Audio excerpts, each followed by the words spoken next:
Previously, I have my review on the Mission Impossible film that came out in 1996. The film received generally positive reviews from critics, with praise for the action sequences, De Palma's direction and Cruise's performance, but criticism for a convoluted plot. Now, I'm going to do an review on Mission Impossible 2. Mission Impossible 2, stylized as MI2, or Mission Impossible 2, is a 2000 American action spy film directed by John Woo and produced by and starring Tom Cruise. The sequel to 1996 film Mission Impossible, it is the second installment in the Mission Impossible film series.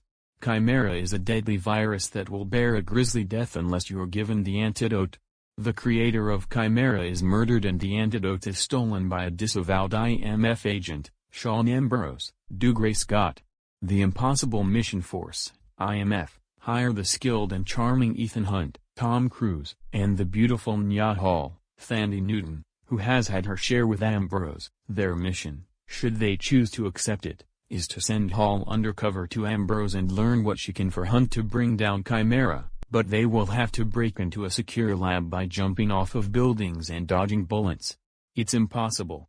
9 reasons will be given why it's still possible. 1. While not as good as the first film, it still keeps some of the source material to the series. 2. The actors, especially Tom Cruise, still give a great performance as Ethan Hunt like the first film. It's still faithful to the series, though less than the original, and the TV series. 4. Decent plot twist, such as a scene where Ethan Hunt was killed by Shawn Ambrose, but turns out it wasn't actually Ethan Hunt. People who like dark humor may find this scene to be a little funny. 5. Hans Zimmer is still amazing as a composer.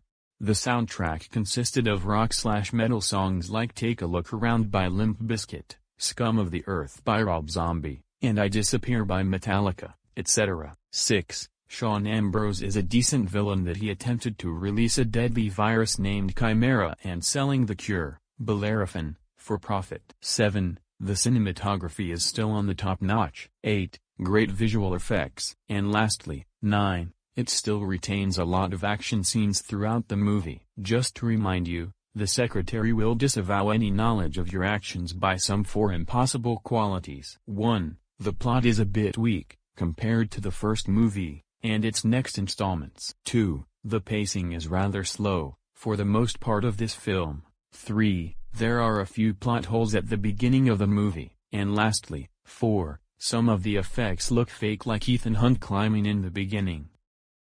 The film received mostly mixed to positive reviews, though not as positive as the first movie. Review aggregation website Rotten Tomatoes indicates the film has an overall approval rating of 57% based on 143 reviews and an average score of 5.9. The site's critical consensus reads, "Your cranium may crave more substance, but your eyes will feast on the amazing action sequences." Metacritic gives the film a weighted average score of 59 out of 100, based on 40 reviews, indicating mixed or average reviews.